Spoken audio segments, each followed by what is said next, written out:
Welcome, everybody. As Megan said, I'm Jennifer Neville. I'm a reader in early medieval English literature at Royal Holloway, University of London, and I'd like to very much welcome you once again to this second seminar on early medieval identities. And today it's my great pleasure to introduce you to Dr. Marit Ronen.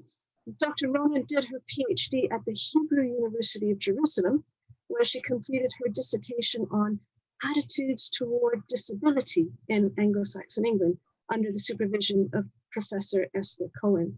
And she's given papers on the topic of the agency of impaired people, and she's contributed articles to publications such as New Approaches to Disease, Disability and Medicine in Medieval Europe, which came out from Archaeopress in 2018, and also the Medieval Disability Sourcebook for Western Europe, which came out from Punctum in 2020.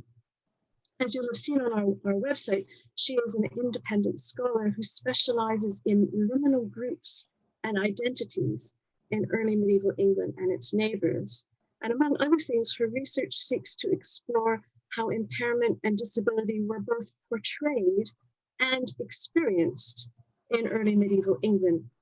And her focus on inclusion and exclusion, on agency and personhood, makes her an ideal speaker for our ongoing investigation into early medieval identities. So today, her topic is intersections of social identity and disability in early medieval England. And over to you, Marit. Okay, thank you all for joining us. Thank you, Jenny and Megan and Neville, for organizing.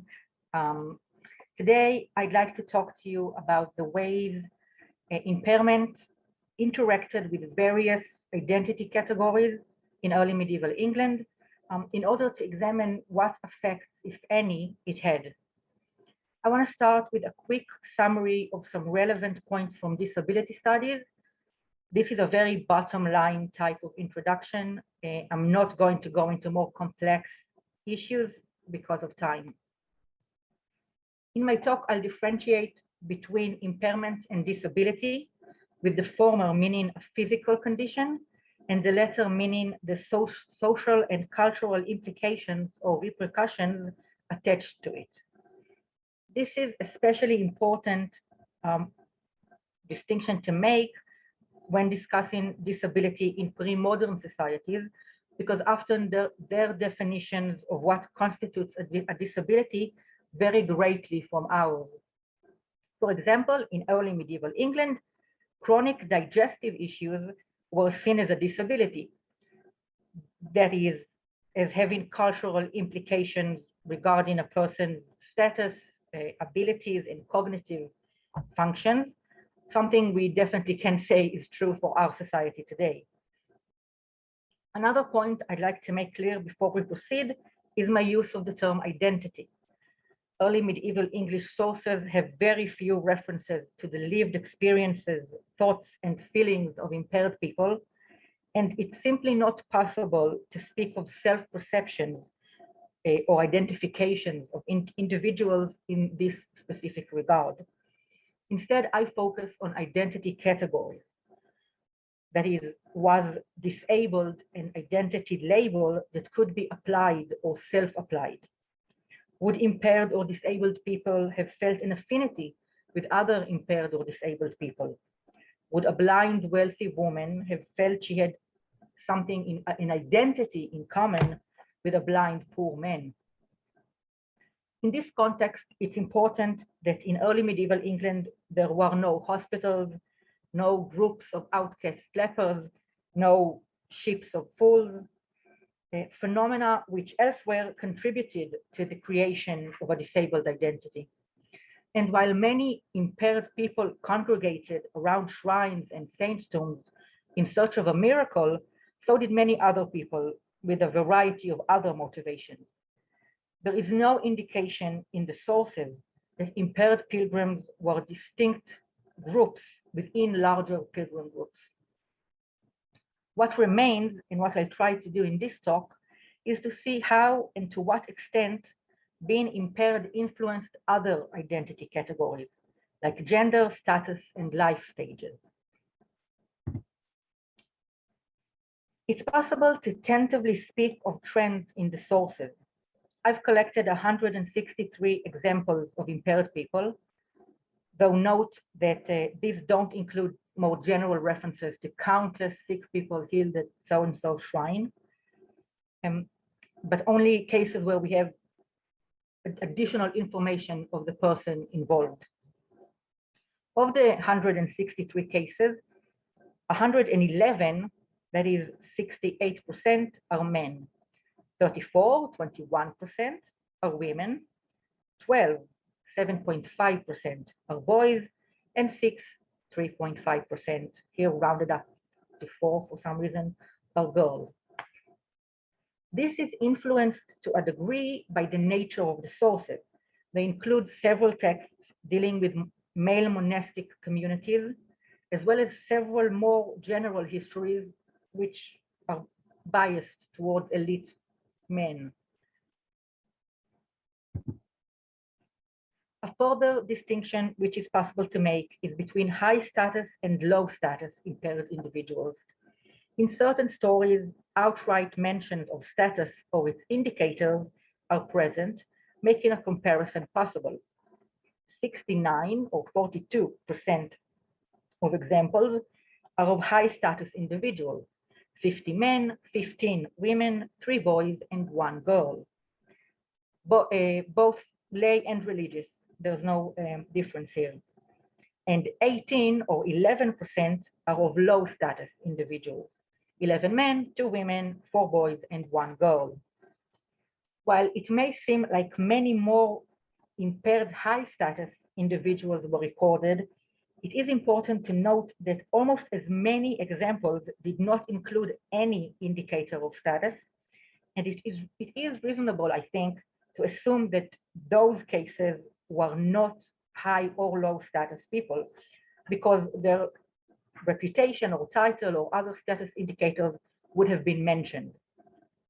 If that is the case, and it is possible to consider the 76 examples, which make up 47% of non-status, as I call them, individuals, and we see them as people of average social status and wealth, then high status individuals are no longer the majority of people recorded.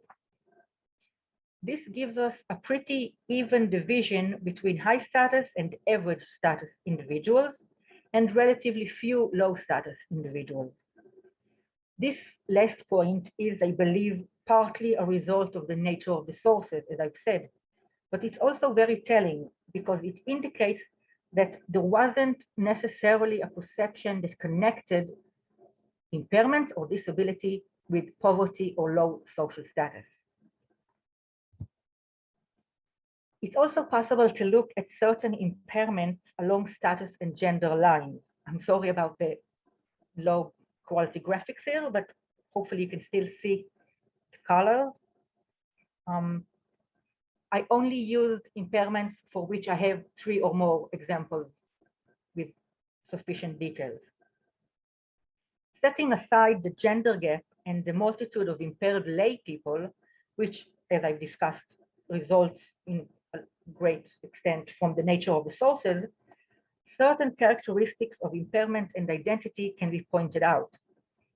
Paralysis and impairments of the limbs are fairly equally distributed, while digestive problems, dysentery and diarrhea, are associated specifically with high status adult men.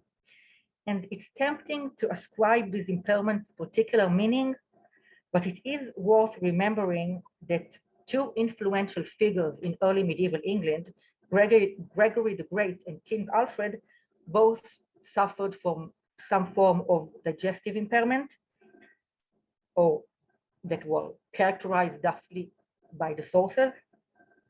So take that into account. 3 types of sensory impairments appear, but with very different biases. While muteness and deafness, which often come together in the sources, are only associated with lay people of average or low status, blindness is equally associated with both genders, not only with lay people, and has no apparent connection to status.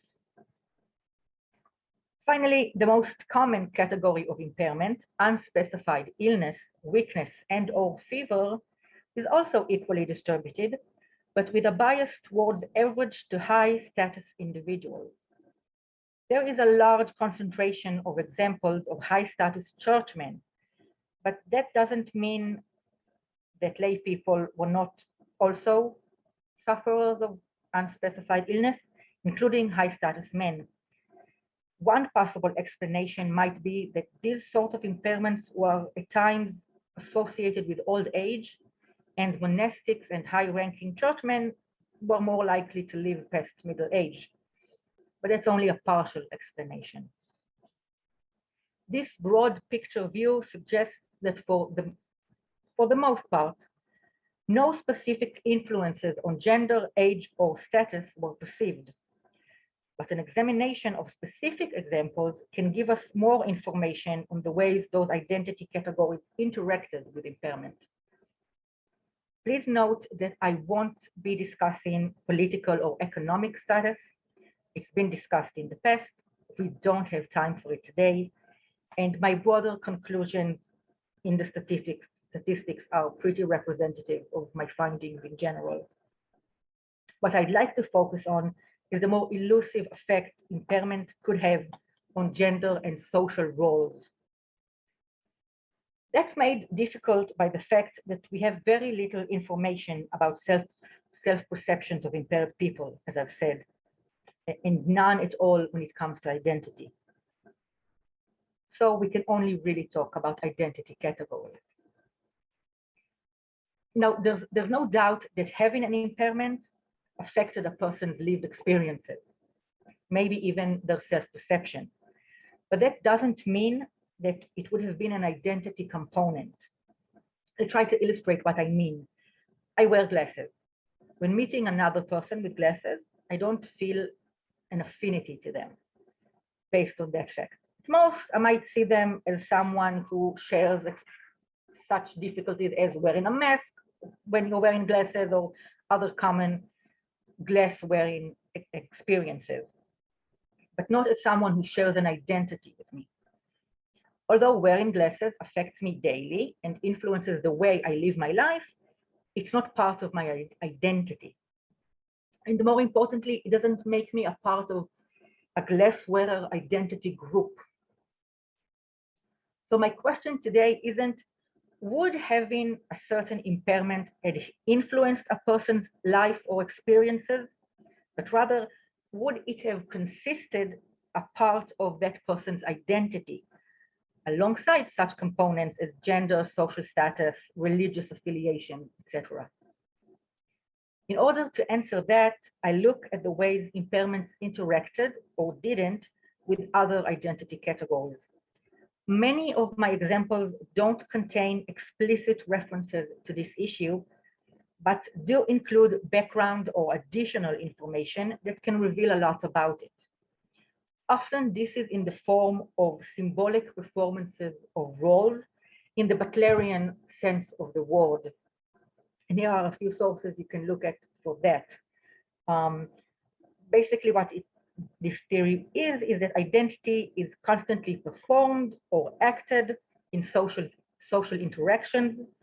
We use dress, appearance, gestures, behaviors, etc., to communicate our identity consciously and subconsciously. In the context of impairment and cure narratives, these performances can tell us a lot about the ways impairment was seen to affect an identity. My first three examples are such symbolic performances.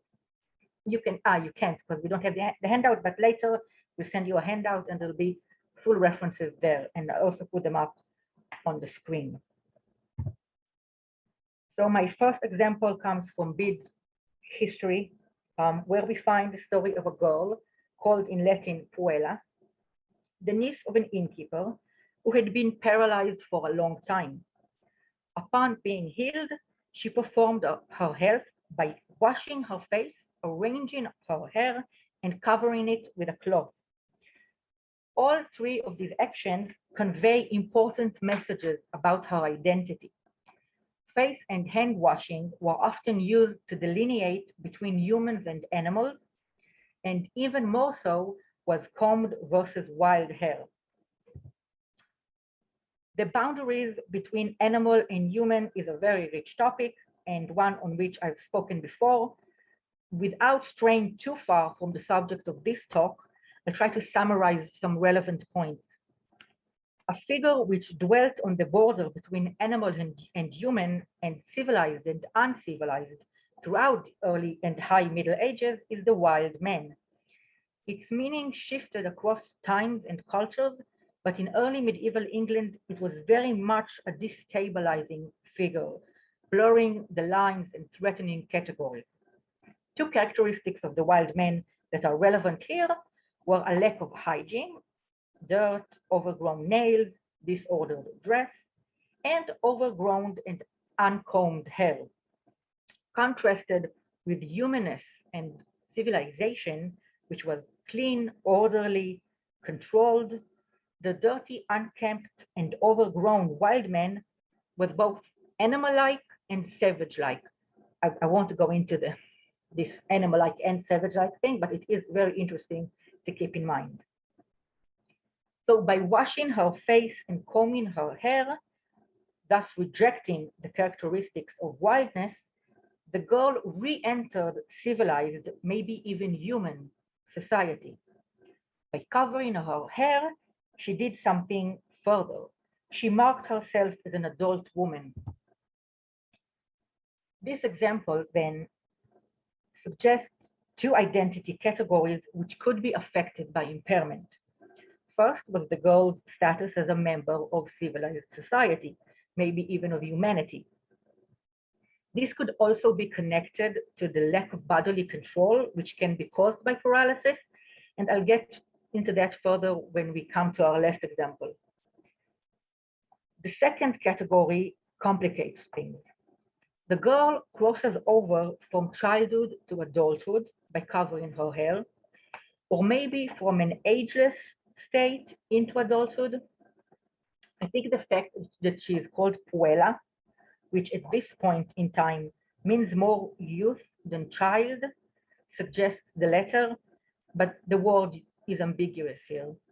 If bid meant child, this example becomes very complex because the social identity of children is a very murky issue.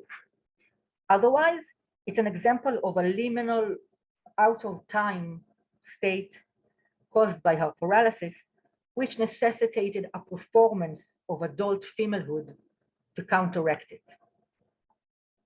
Luckily, this isn't the only example of its kind. In Wollston's Metrical Life of Sweden, the second example, there is the story of two paralyzed women who performed their cure by jumping, running, walking with their hands, and crossing themselves. By walking with their previously paralyzed hands, the women regain a role as producers. And while this role is much less important for social identity in early medieval England than it is in post-industrialized societies, it is still important. Though I'll remind you that there was no expectations of poverty as a result of impairment. But certainly by performing their ability to walk, the two women signaled a return to a more normative existence. While the first three actions performed are practical, they can now walk and walk, the fourth is ritualistic, meant to convey both the religious context of the cure and the return of the women to the community of Christians. Importantly, impaired people in early medieval England weren't barred from Christianity or the Christian community. Impaired people were seen as members of the Christian community and as active members if they so chose, including acting as bishops, abbots, and abbesses. That doesn't mean that at the same time, this identity category could not be influenced by impairment. What we see here is a case where two women, or at least Wollston as the author, saw an importance in re-establishing Christian identity upon being healed. So this could be an example of impairment not damaging an identity category in practice, while conceptually influencing it. My last example in this vein is that of Bishop Wilfrid in Stephen's life of Bishop Wilfrid. After recovering from an almost fatal illness, he performed his health by washing his hands and feet and by eating. I've already discussed washing. I want to discuss eating. Eating had a very communal meaning. By eating, Wilfrid re-entered or reaffirmed his part in his social community. Eating together, eating certain kinds of food and not others, flavor profiles, preparation methods, these are all powerful group identities even today. It seems that while at death's door, Wilfrid was not quite a part of his community. And when healed, he performed his belonging to that community, or perhaps is re-entering that community through communal eating. So we've seen performing hygiene, gender and age roles, work, Christianity, and eating as ways to reaffirm one's social identity after being healed. Of course, this could have been things people just did, but their inclusion in the sources gives them extra meaning, shows them to be important identity expressions and important in this specific context. We can extrapolate a cultural unease about the ways gender, age, community belonging, and religious belonging were affected by impairment, at least conceptually. Now let's move on to more practical examples.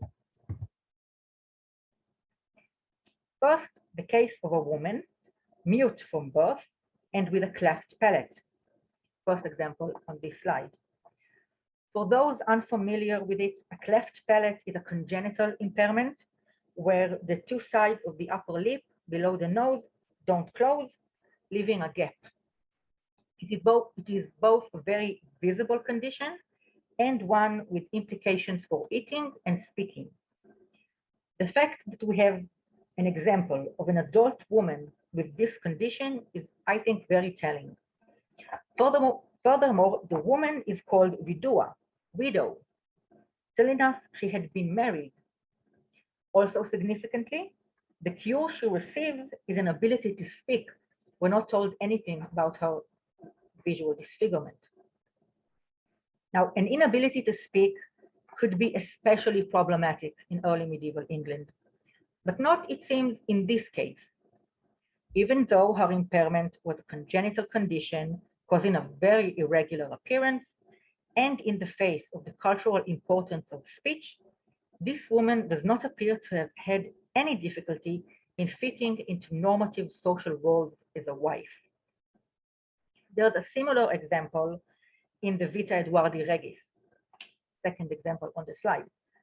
A woman, I quote, already provided with a husband, end quote, was healed by Edward the Confessor of an infection in her throat, which, I quote again, had so disfigured her face with an evil-smelling disease that she could scarcely speak to anyone, end quote.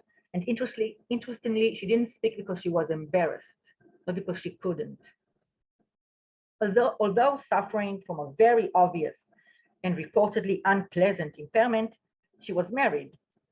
Although in this case, it isn't clear when the impairment began, and thus if it's an example of an impaired woman who was able to assume social roles, or of a continuation of previous roles after an impairment had begun. Still, the use of such descriptors by authors shows that it was not culturally inconceivable for impaired people to be found in those roles. In the life of Saint Gustave, we find the case of a man who had been blind for a year, called pater familias in the narrative. At least as far as his social role or title, pater familias, head of the family, although maybe not in his actual performance of the duties related to this, his social role wasn't affected by his blindness. This is a further example of a person's social role, wife or head of family, not being affected by impairment. These three examples show us that when moving from perception to everyday life, impairment didn't have to, or didn't at all, interfere with social identity.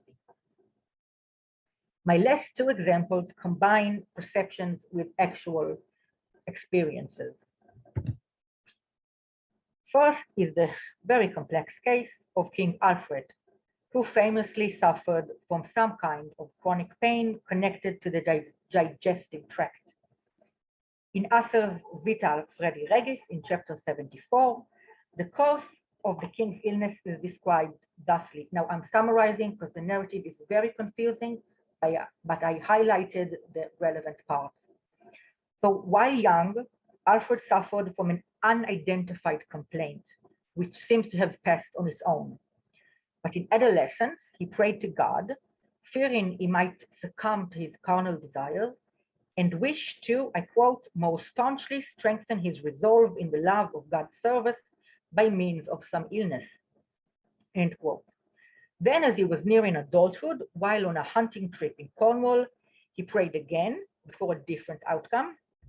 This time he asked that God, I quote, substitute for the pangs of the present and agonizing infirmity some less severe illness, end quote, which first began to afflict him during his wedding feast and continued throughout his life.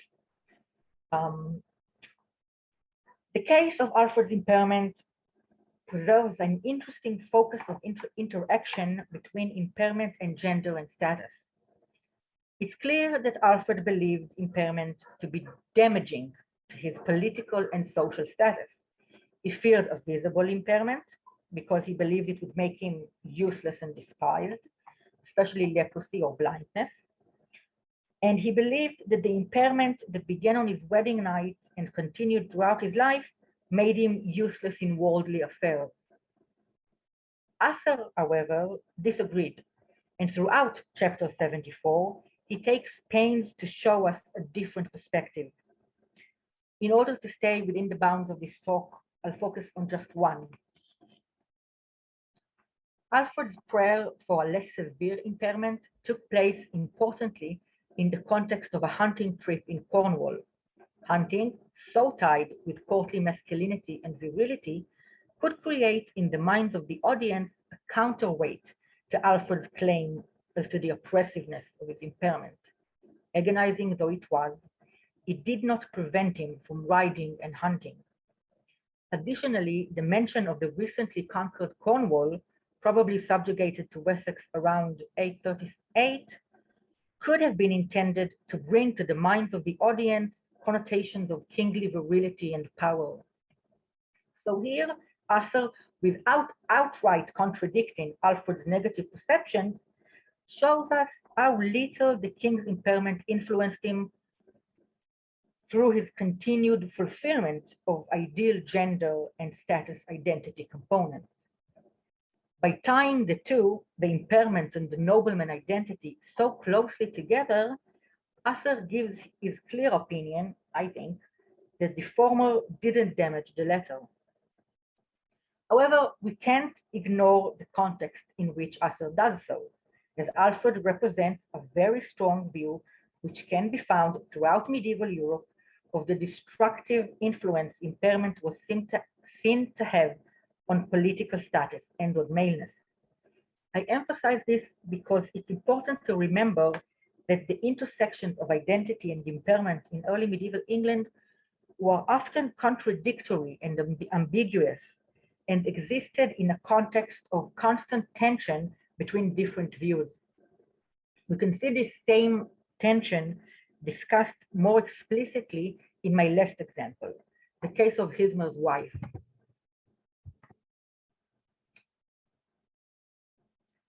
Reeve Hildmer was a close supporter of Saint Cuthbert, as was his wife. One time, he came to the saint asking for a miraculous cure for his wife.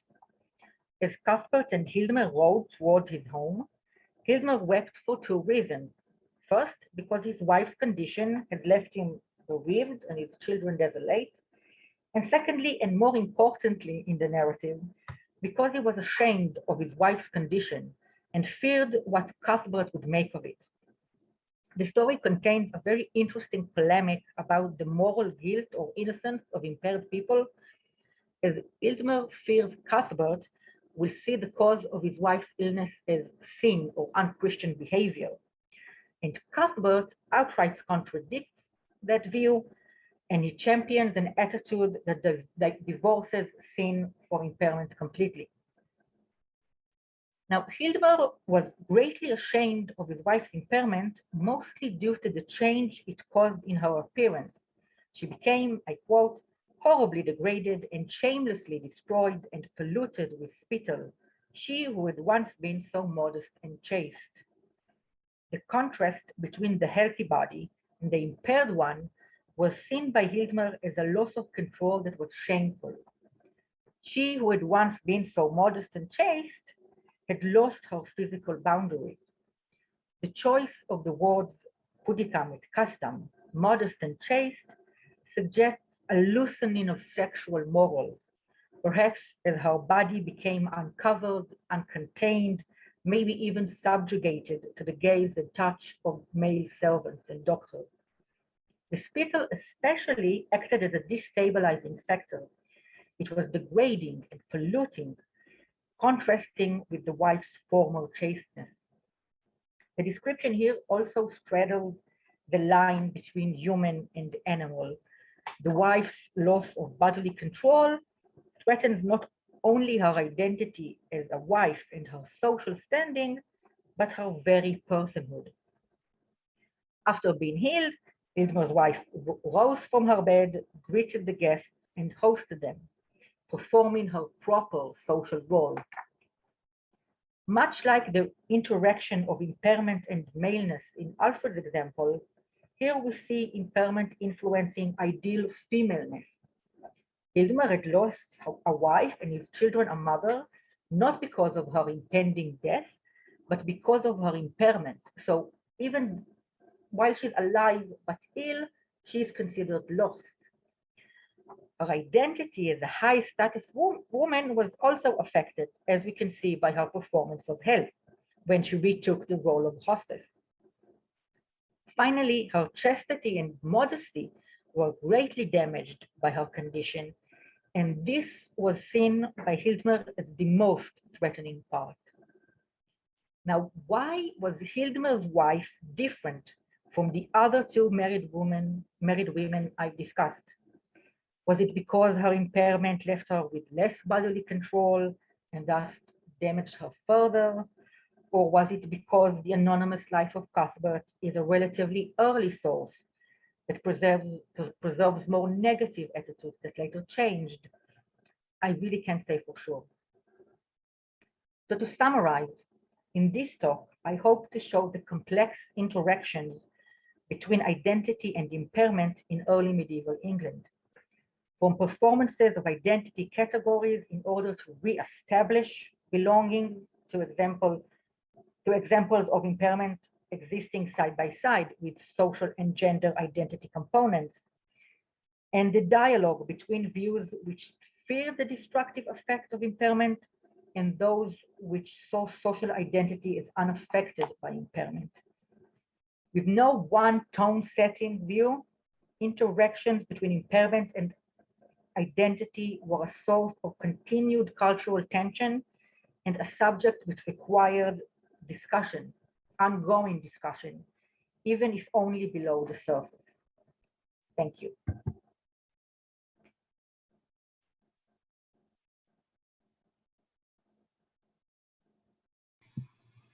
Great. Hello. Am I back? Sorry. Back. I was just thinking. Thank you so much, Marit. That was fascinating.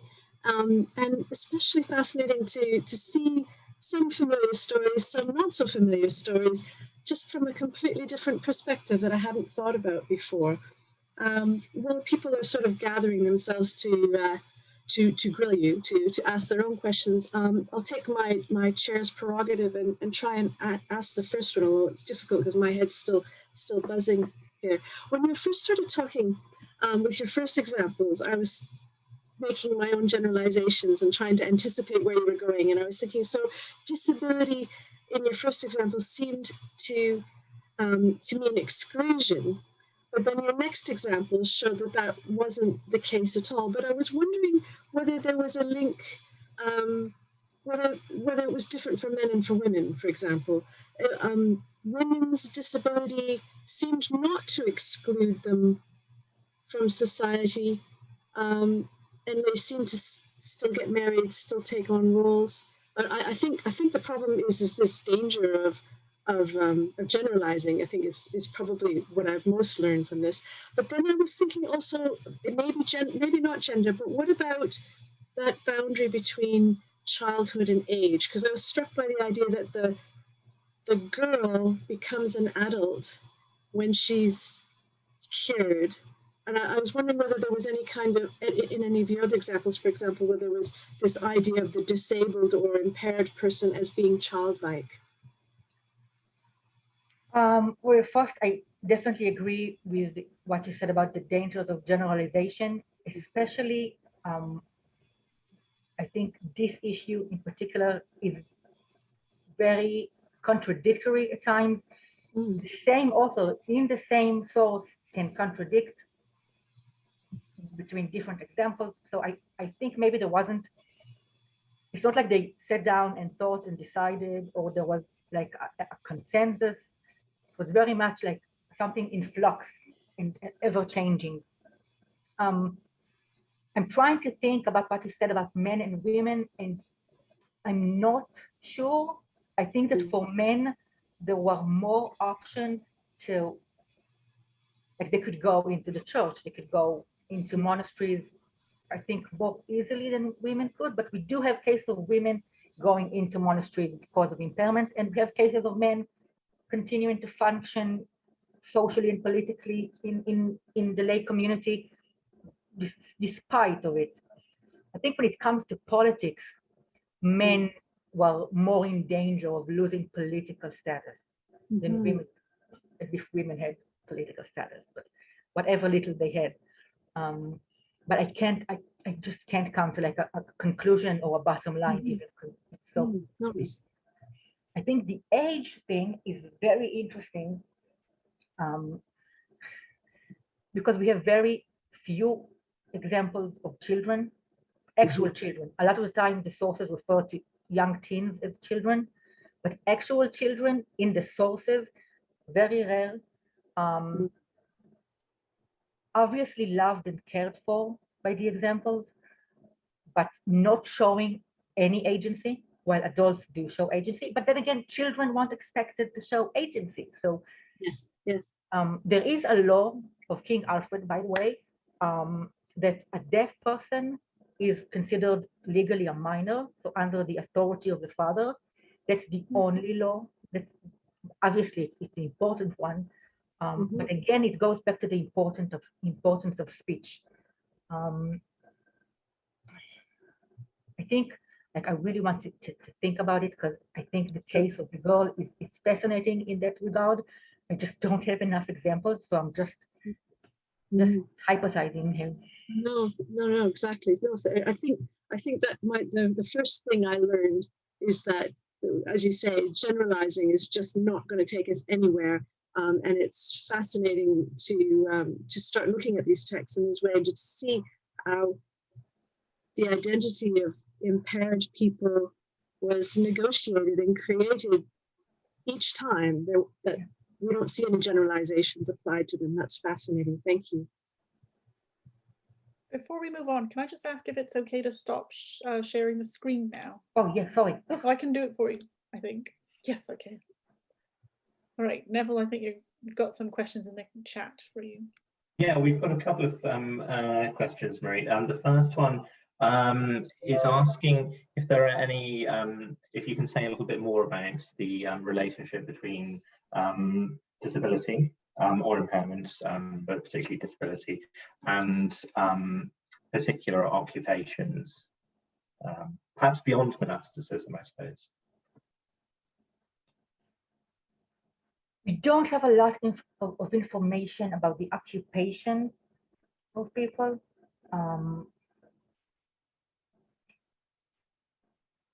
It doesn't seem to be that you would automatically lose your occupation, your place in a guild. For example, guilds have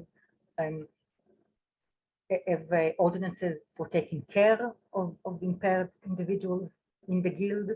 They remain in the guild. I think more interestingly is people who are not like the more established professions, but are more laborers or just just living life, working all the time. And so if to get, I'm going to get a bit theoretical here, but there is a theory by Leonard Davis that talks about the pre-modern human and the pre-modern disability, and he says that your economic or your role as a producer as opposed to a consumer, which we see as very important. So you can just lose your entire identity or life if you can't work anymore. That wasn't the case for pre-modern society. And I think it's interesting to think about, like, there are a lot of jobs that a person, or a lot of chores or whatever, sorry, my English fails me here, that a person can do even if they're blind and or paralyzed partially or missing a limb or whatever, missing an ear, it doesn't matter. So the emphasis on production and labor is less of a thing. At the same time, you have to live, you have to, I think when you live within a community that supports you, then your role in the labor cosmos is more negotiable, as opposed to if you're just on your own having to support yourself. And I know later on, of course, people just become beggars because they can't work anymore and there is no social support for them.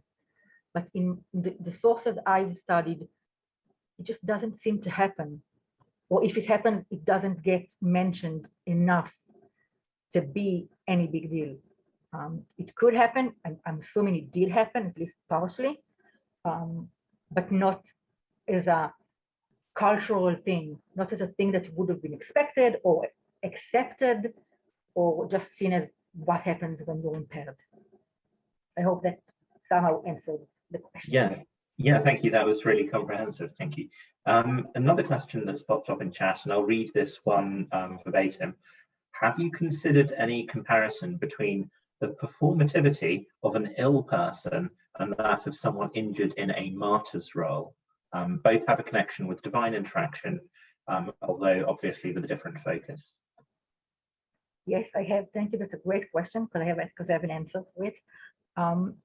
Actually, going back to Alfred, in a later chapter, Asser, he compares Alfred's pains and illnesses to the, I'm going to try to remember the quote, I'm not going to be able to, but to the nails the good thief was crucified with.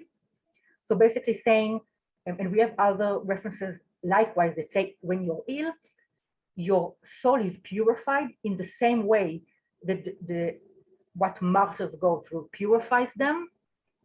And so you come a bit closer to heaven. Now, I think from the sources, that's a bit more like highbrow, like Bede and Asser and things like that. Guys like that, they talk about it more than, I think, more popular, like shrine propaganda. So probably not as accepted in the general community. I don't know anyone feeling pain who is comforted by being told, oh, you're getting closer to heaven this way. Maybe there are people, I don't really see how it happens. But certainly culturally, there was definitely, they saw as part of the reaction to the idea that illness and impairment is caused by sin that we see Cuthbert sort of repudiate. This is the beginning of a process that divorced this more and more and more, these two things, and put emphasis on the, I don't want to say divinity, but religiosity of suffering and of pain. And of course, you could be a complete sinner and be impaired. I'm not saying that all impaired people will sin otherwise, but especially in things like more intellectual debate or sermons, we see that they talk about how you should be happy that you're impaired, you're getting closer to heaven, you're experiencing what the martyrs felt, and that's a good thing. That's great, thank you. Another question that's come up, this is quite an interesting one actually, coming back to the anonymous life of Cuthbert. It strikes me in cases like Hildmer and his wife that there are requests for intervention on behalf of someone else rather than someone directly requesting it. Have you noticed any patterns or anything else about this?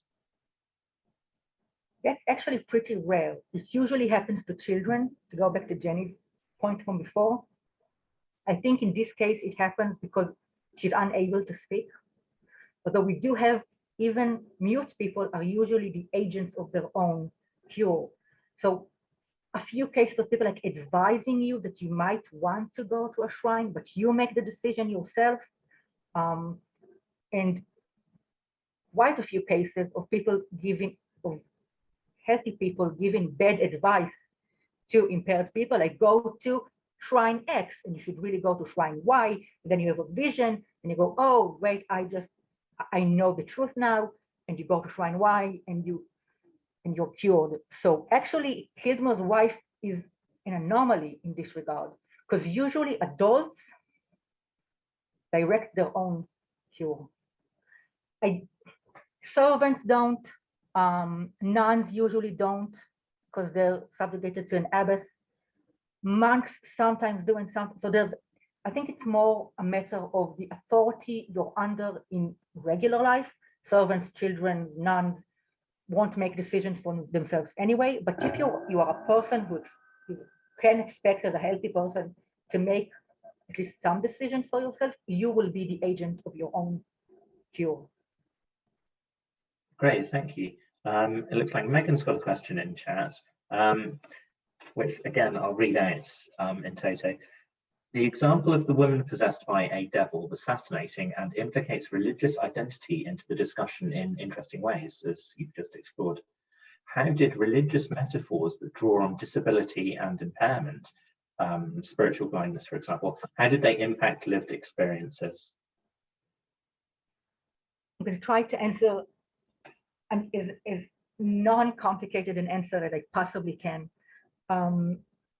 They were certainly familiar with these metaphors. They use them sometimes. They weren't as common as they are elsewhere, I think.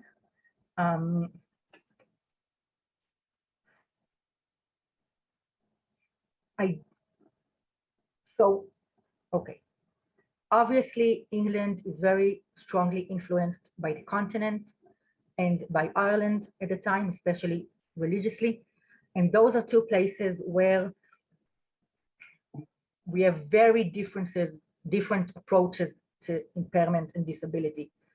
And England is relatively more accepting. But they can't completely divorce. Like we see Alfred being afraid of leprosy. There isn't leprosy in England at the time. There are maybe 2 cases that were found archaeologically, but it's not a thing. But he's obsessed with leprosy, and so is Bede.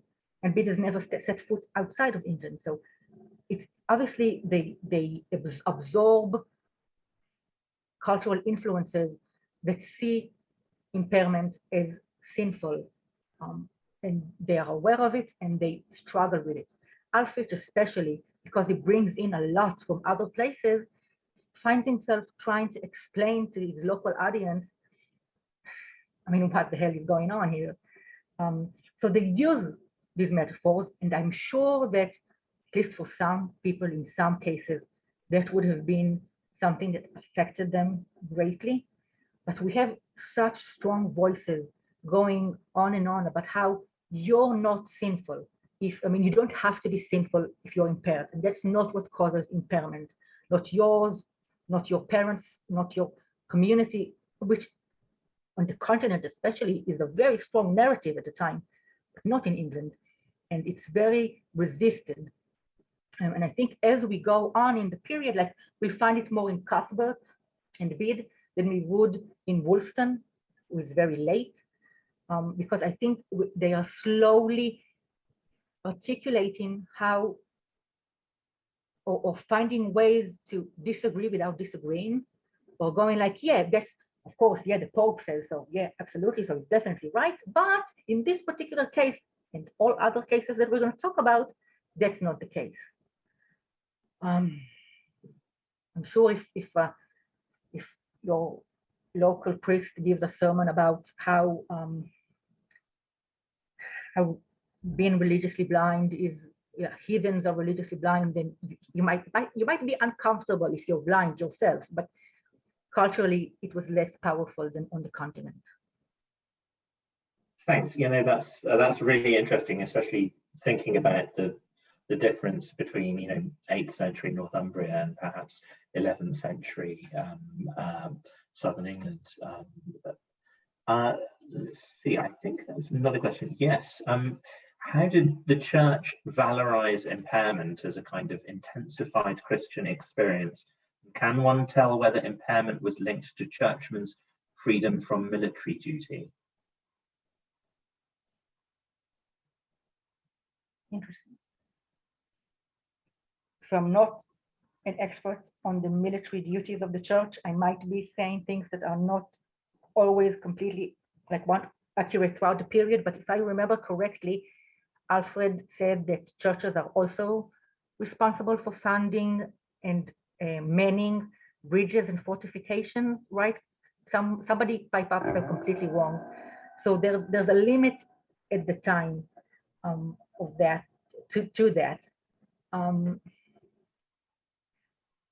So I'm going to speak about archaeology for a bit, and we have a few interesting cases in archaeology of severely impaired people who were buried with the trappings of their status, including a man who could not have ridden a horse or walked very far on his own, being buried with a complete shields and helmets and satanu all the way. Obviously not representing anything real that happened, but representing the idea that his impairment didn't affect his being a warrior or part of the warrior class. I don't know how much the church valorized impairment.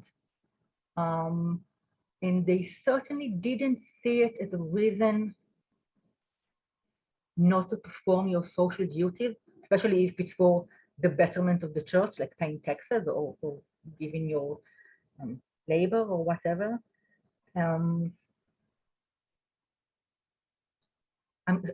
That's all I have to say. I know it's not an answer. That's all I can think about at the moment. I'm sorry. No, thank you so much.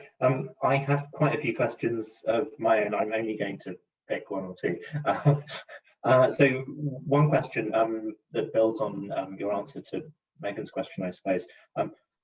You talked about the influence of spiritual metaphors. What about the more direct influence of biblical examples of impairments? How does that function and feed into identity and disability? So the biblical examples of impairment are actually very ambiguous themselves. Even leaving aside, even just New Testament, Jesus basically says you can be possessed through no fault of your own, and you can be impaired through no fault of your own, and sometimes through fault of your own, yes, but it is already very ambiguous, and it's sort of been cleaned up by the church on the continent at the time, going no, the Bible definitely says that you're at fault morally if you're impaired, but actually, no, it doesn't. And Bede, for example, is aware of it because he did a lot of work Like he worked on Tobit, and Tobit, I mean, that's fertile ground for talking about how blindness is, but he's very accepting of it, within the bounds of like not contradicting anybody, but trying to be more forgiving, or more like they pick and choose what examples they use from the Bible, and they use the ones that are more suitable for them. And if I'm going to sort of expand on that, because not only the Bible, but martyrologies from Europe, especially in Africa, are used extensively, and their message is very different. And you can see in some cases where he tweaks the story, or he omits certain things, or he explains, oh yes, in that case she was in the wrong, or she didn't cover her face when she was yawning and a demon came in, whatever. But that's not usually it, or following it up with a story that is more forgiving. So as I said, they're aware of the context within which they operate, and of course they can't go against anyone too high and mighty, but they try to sort of play. And I should say, I don't think that they did it necessarily consciously. I think they sort of tried to explain to themselves, wait, I know one thing, and this seems to say something else, and how can I sort of understand it and explain it to my audience, and sort of settle it, those two contradictory views, because I don't think they had a conscious, articulated view of disability and impairment. I just think they had this sort of beginnings of and norms of behavior and perceptions that sort of would have made them go, wait, that's not what I know. That doesn't fit within my worldview. How can I sort of, how can I swallow it, you know, and not choke on it? That's great, thank you. I think we've got time for one more question. So unless anyone else has any questions in chat, I am going to ask another of my questions. There is one more in the chat. Oh, there is. Okay, then that question is the one we shall ask. Let's have a look. Okay, so the question is concerning the mute woman. So that was from I think Felix O'Connor, life of Guthlag. Maybe she didn't want to be cured, but her husband wanted because of shame, because of his shame. Do you think it's possible that people didn't wish to be cured? The woman who didn't speak because she had a tumor in her throat, she's actually, so I'm going to answer it in two parts. This specific woman definitely wanted, because the narrative tells us that she didn't speak because she was so embarrassed. And in my dissertation, I talk a little bit about the different kinds of shames that we see in the sources, but to summarize that discussion, she feels personal shame. She's not ashamed because other people see her as shameful. The source even tells us other people wanted to speak to her. She refused to speak because she was so embarrassed by the smell that would come out of her mouth. So she definitely wanted to be cured. But I think some people didn't. Yes, there are examples of people who did not want to be cured, mostly for religious reasons. So people who saw their illness as a kind of martyrdom and wanted to continue with it. In some cases, especially in in hardcore monastic communities, they're like, I'm not gonna lie down and be pampered. No, I'm gonna go on and keep working, even if that means that I stay impaired and keep up. Yes, I'm in so much pain, but no, I'm not going to lie down. That sort of thing. The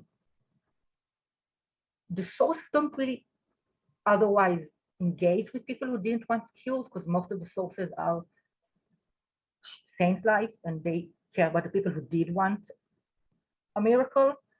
But I think they definitely, like, it's hard, it's a journey or a lot of money, and if it doesn't impact your life, how much are you really going to care?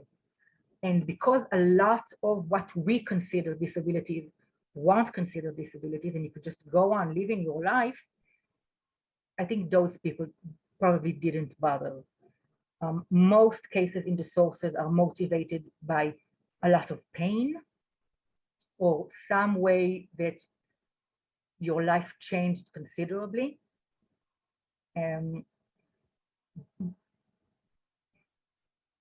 There aren't a lot of examples of people who didn't want to, but I'm sure there were people who didn't want to.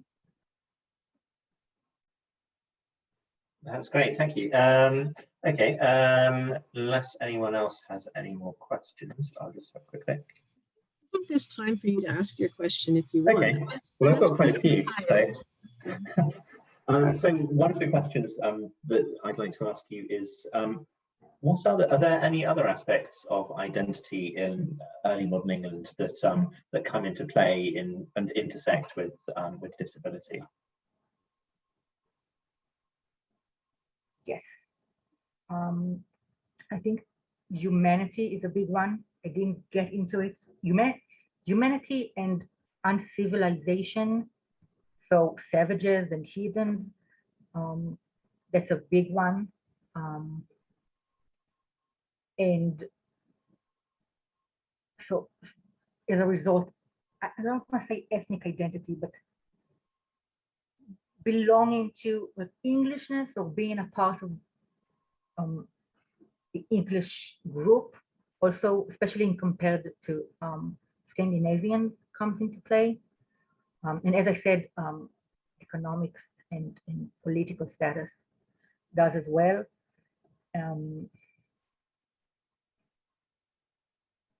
Probably more than forgetting.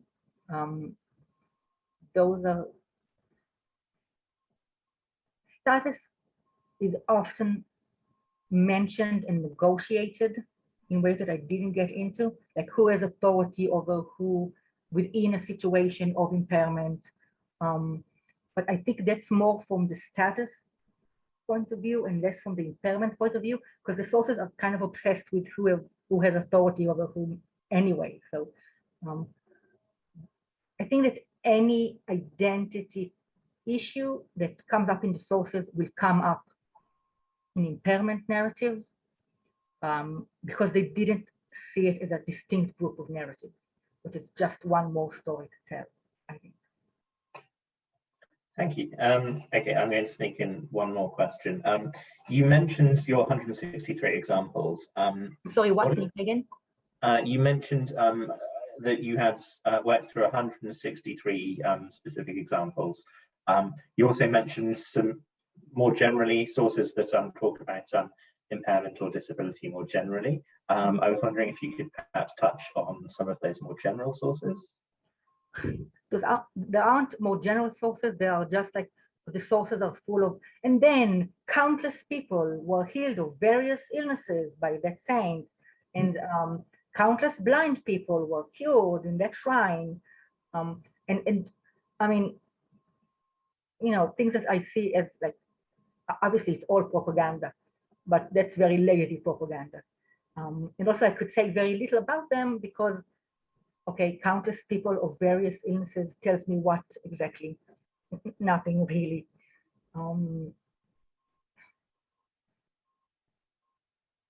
I think we usually find them in cases where we don't have a lot of miracles, like it's a very early written, that the saint just died and suddenly miracles are popping up, or like saints that what, like Guthlac.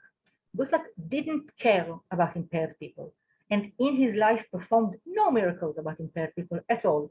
But then you have to have impaired people in your vita because they're like your main client. So suddenly at his grave, countless people of various illnesses are being cured. So other than to say that it's very lazy propaganda, I can't say a lot because it doesn't give me any, it's completely meatless. It can't do anything with it.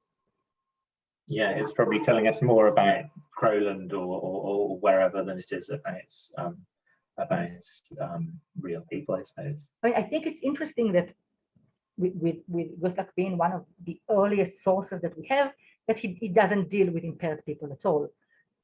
So we can, if we sort of map it up chronologically and look at where we have very detailed examples and where we have sort of very general examples, and we see that the general examples are usually earlier, and this is just part of, like, I have this theory, and it's very much not, I mean, the evidence to support it is very, very scarce, but I have this theory that we see a move from more like continental views in the earliest part of the period, where it's sinful and it's demons and who even cares, and then slowly shift to more complex and accepting views. And so within this theory that I have, then the general examples being earlier sort of fits in with going like, it didn't even bother to record any stories of impaired people, they didn't interact, there's no one of importance that's impaired, whereas in other cases, there are named important people who are impaired. You go like, no. I think it's more like, it's a sign of a more dismissive attitude of, yeah, you don't even need the details. Countless people were healed, come give us your money, sort of thing. Great, thank you so much. Let's just check chat. I don't think there are any more questions. I don't know, Jenny or Megan, if you have any other questions. Other than that, I'll hand it back to Jenny. I think, yeah, it's great. No, thank you. Thank you so much. And thank you for handling those questions, because I'm conscious they were coming from some very different angles, and you really, you're very generous to give us your view on things, even when you didn't feel comfortable about it. So thank you for that. Unless there's something else I need to be doing now, Megan, I think my main job now is to ask everyone to turn their microphones on. And join us in thanking our speaker.